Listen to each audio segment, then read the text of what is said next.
Halo saudara-saudari yang terkasih, jumpa lagi di channel kesayangan kita, The Stories from the Manda. Kali ini kita akan membahas sebuah topik, sebuah tema yang pasti tidak kalah menarik dengan tema-tema sebelumnya. Pastikan sudah menonton video-video kami sebelumnya. Kali ini kita akan membahas sebuah kisah tentang seorang anak manusia.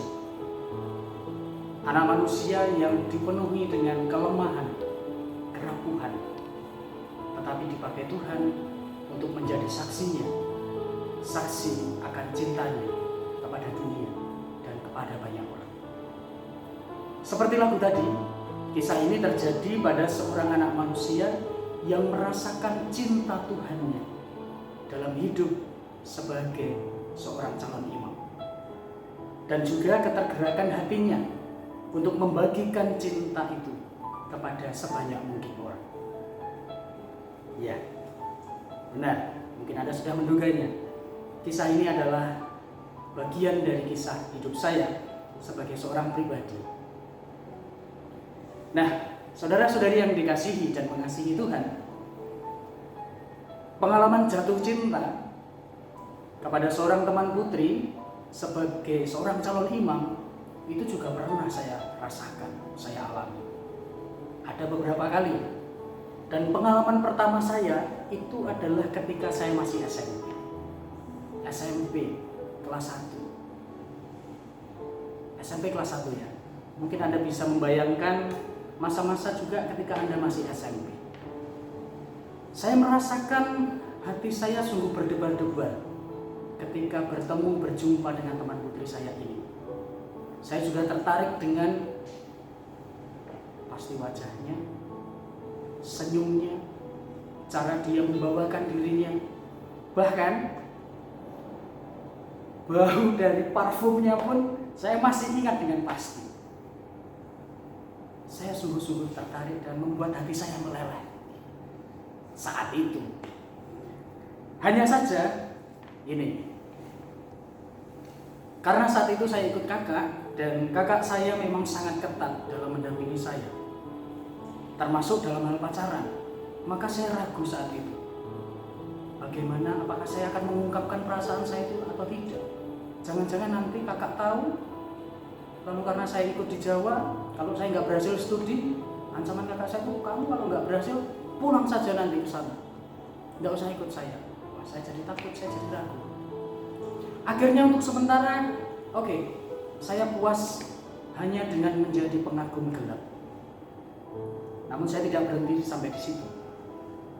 Saya mencoba mencari tahu apa saja yang dia sukai, apa saja yang menjadi hobinya, apa saja yang menjadi kegiatannya di luar sekolah, termasuk kegiatan-kegiatan di gereja. Bahkan ketika di kelas 8, saya sempat ikut ekstrakurikuler tata boga. Apa alasan saya? Alasan saya adalah supaya saya bisa selalu dekat dengan dia, bisa melihat dia setiap hari, saya bisa mendekatinya. Tetapi perasaan itu masih belum saya ungkapkan. Baru ketika menjelang kelas terakhir, kelas 3 SMP, saya memberanikan diri untuk mengungkapkan perasaan saya itu kepadanya.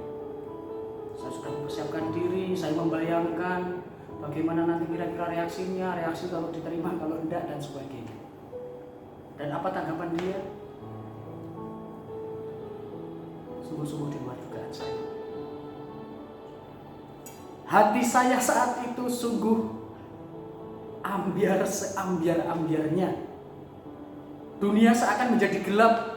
Bumi seolah-olah berhenti berputar dari porosnya. Wow. Apa yang terjadi? Ternyata dia sudah punya. Saya sudah didahului oleh teman dekat saya. Saya ditikung, guys. Ditikung, bayangkan. Kalau saya sudah kenal lagu dari almarhum Pak Didi Kempot, saya mungkin akan menyanyikan loro hatiku atiku keloro-loro, rasane nganti tembus ning dodo, dan seterusnya. Saudara-saudari boleh dilanjutkan. Nah, itu sedikit kisah dari saya, bagaimana saya mengalami perasaan suka, cinta kepada teman putri saya, dan juga usaha-usaha kreatif saya untuk mendekati teman saya. Meskipun akhirnya memang agak tragis untuk kisah itu. Tetapi saya ingin mengatakan apa, saudara-saudari yang dikasihi Tuhan. Demikian juga dengan Tuhan. Tuhan itu mengasihi kita, mencintai kita apa adanya. Karena cintanya, dia pun juga kreatif dalam mengungkapkan cintanya. Kreatif, seperti saya tadi, saya kreatif menunjukkan cinta saya kepada teman putri saya.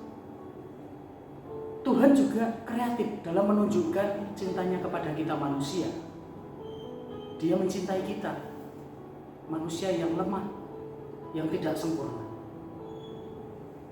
Dalam permenungan saya, paling tidak ada 2 bukti kreativitas cinta Tuhan itu kepada kita semua. Yang pertama, Dia menciptakan manusia menurut gambar dan rupanya. Manusia adalah ciptaan Tuhan yang istimewa. Manusia bahkan diberi 2 anugerah istimewa dalam proses penciptaannya. Yang pertama adalah hati nurani dan juga kehendak bebas. Hati nurani adalah hukum atau suara Tuhan yang diletakkan di dalam diri dan hati manusia. Kehendak bebas itu yang membuat manusia akhirnya mampu untuk membuat keputusan-keputusan bebas, bertanggung jawab di dalam hidupnya. Dan akhirnya manusia juga diciptakan supaya hidup bahagia di dunia ini dan juga nanti. Dan yang kedua, setelah peristiwa kejatuhan manusia, Tuhan mengutus putranya yang tunggal untuk menebus manusia. 1 nyawa dikorbankan untuk banyak jiwa. Saudara-saudari yang dicintai Tuhan, situasi pandemi yang terjadi akhir-akhir ini barangkali membuat kita bertanya, apakah ini juga bentuk dari cinta Tuhan? Mengapa jika Tuhan mencintai manusia ada penderitaan semacam ini? Di mana kemahakuasaan Tuhan? 3 pertanyaan eksistensial ini membawa kita pada 3 pokok permenungan. Yang pertama, pada titik inilah kita dihadapkan pada titik ambang batas manusiawi. Kita semua manusia. Tetapi ketika kita dihadapkan pada suatu titik ambang batas ini, khususnya pada situasi pandemi COVID-19 ini, kita semua manusia tanpa terkecuali, entah itu yang bos, anak buah, punya pangkat, tidak punya pangkat, semuanya ada kemungkinan untuk terserang penyakit ini. Semua bisa meninggal kapanpun. Bisa saja sekarang saya bisa ngomong seperti ini, 3 hari lagi, seminggu lagi, apa yang terjadi dengan saya, tidak ada yang bisa tahu. Itu yang pertama. Yang kedua, menyadari kerapuhan kita sebagai manusia, kita dihadapkan pada 2 pilihan.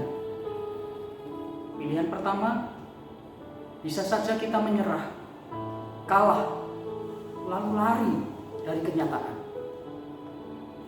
Kemudian yang kedua, jadi pilihan yang kedua, kita bisa saja berserah kepada Tuhan, kepada Tuhan Yesus. Apa artinya berserah? Diam saja, duduk, termangu, tidak melakukan apa-apa? Tentu bukan itu. Berserah juga berarti kita bisa melakukan hal-hal yang baik, yang berguna, baik bagi diri kita sendiri maupun juga bagi orang-orang di sekitar kita. Dan yang ketiga, berserah kepada Tuhan Yesus berarti juga mau mengikuti cara Yesus memandang hidupnya. Apa maksudnya? Kita tahu Yesus taat pada kehendak Bapa sampai akhir. Bisa saja di tengah perjalanan dia lari dari salib. Kalau dia mengikuti cara pikir manusiawi, dia bisa saja turun dari salib. Bisa, dia Tuhan kok. Bisa saja. Tapi itu tidak dia lakukan. Mengapa? Karena dia bisa melihat hidupnya dalam satu kerangka, satu frame. Kerangka atau frame apa itu? Yaitu frame atau kerangka karya keselamatan Allah. Yesus tidak melihat hidupnya sepotong-sepotong. Tidak. Khususnya potongan-potongan yang hanya salib saja, tidak. Tapi dia bisa melihat keseluruhan. That's the point. Saudara-saudari yang dikasihi Tuhan, dalam situasi pandemi ini ada godaan kita menjadi salah fokus terhadap kasih Allah. Kita hanya fokus pada penderitaan saja, sesuatu yang sulit, yang tidak mudah. Yes, itu memang kita alami. Tetapi mari saya mengajak, jangan kita fokus ke situ. Mari kita lihat secara keseluruhan. Sebagai contoh, bagi seorang karyawan perusahaan atau rumah sakit yang karena situasi yang tidak memungkinkan akhirnya terjadi pemulangan, dirumahkan untuk sementara waktu. Ini situasi yang sulit, yang tidak mudah. Tetapi saya mengajak, mari kita jangan berhenti pada situasi sulit itu. Mari kita lihat bahwa sebelumnya, masa-masa yang lalu kita juga mengalami berkat Tuhan itu. Ketika dulu kita lulus kuliah, kita melamar kerja, akhirnya diterima, mendapat gaji pertama, diberikan kepada orang tua, ada kebahagiaan di sana yang luar biasa. Kita merasa Tuhan sungguh hadir dan menyapa kita, dan kita mensyukurinya. Jangan lupa ada pengalaman itu. Atau contoh yang lain, orang tua yang mengalami bahwa anaknya sudah benar-benar bandel, super bandel. Oke, itu situasi yang sulit. Tapi please, jangan lupa bahwa dulu juga kita mengalami kebahagiaan ketika kita memohon-momongan. Ada kebahagiaan ketika kita diberi momongan, lalu hadirlah anak itu. Nah, saudara-saudari yang dikasihi Tuhan, situasi ini memang sulit, berat bagi kita semua. Tetapi saya mengajak, alih-alih menyalahkan Tuhan atau menyalahkan pihak-pihak yang bisa kita salahkan, mari kita perbanyak syukur kita. Mari kita temukan pengalaman-pengalaman iman, pengalaman indah bersama Tuhan di sana, sehingga semakin memperbesar syukur kita. Termasuk kita bisa lakukan juga hal-hal yang baik, hal-hal kecil yang bisa kita lakukan untuk diri kita sendiri baik, juga bagi orang-orang yang ada di sekitar kita. Kita semua prihatin dengan adanya pandemi COVID-19 ini. Mari kita berdoa, berharap bahwa ini akan segera berakhir. Nah, kalau boleh saya titip 3 pesan, khususnya di masa-masa pandemi ini, supaya kita mengurangi tingkat ketersebaran virus ini. Yang pertama, seiring dijalankannya pembatasan sosial berskala besar PSBB di beberapa tempat di daerah, untuk sementara mohon, mari kita tetap di rumah saja. Mohon yang akan merencanakan mudik juga kita pertimbangkan lagi demi kebaikan orang-orang yang kita kasihi. Yang kedua, mari kita jaga kesehatan kita dengan rajin mencuci tangan. Sesuatu yang sederhana tetapi juga penting. Lalu yang ketiga, jika pergi keluar rumah, jangan lupa memakai masker. 3 hal sederhana, tetapi itu juga membantu kita, membantu orang-orang yang kita cintai. Injil Yohanes bab 3 ayat 16 mengatakan, begitu besar kasih Allah akan dunia ini, sehingga Ia telah mengaruniakan anaknya yang tunggal, supaya setiap orang yang percaya kepadanya tidak binasa, melainkan beroleh hidup yang kekal. Saudara-saudari yang terkasih, karena Allah sudah kreatif dalam mencintai kita, mari kita juga kreatif dalam memandang realitas kehidupan kita, juga kreatif dalam menanggapi dan membagikan cinta Tuhan yang sudah kita terima. Inilah kisah gunung kali ini. Saya Frater Diakon Alexander Pabudiasi, bagaimana dengan kisahmu? Salam simple love and fraternity, hanya di dalam cinta dan persaudaraan. Tuhan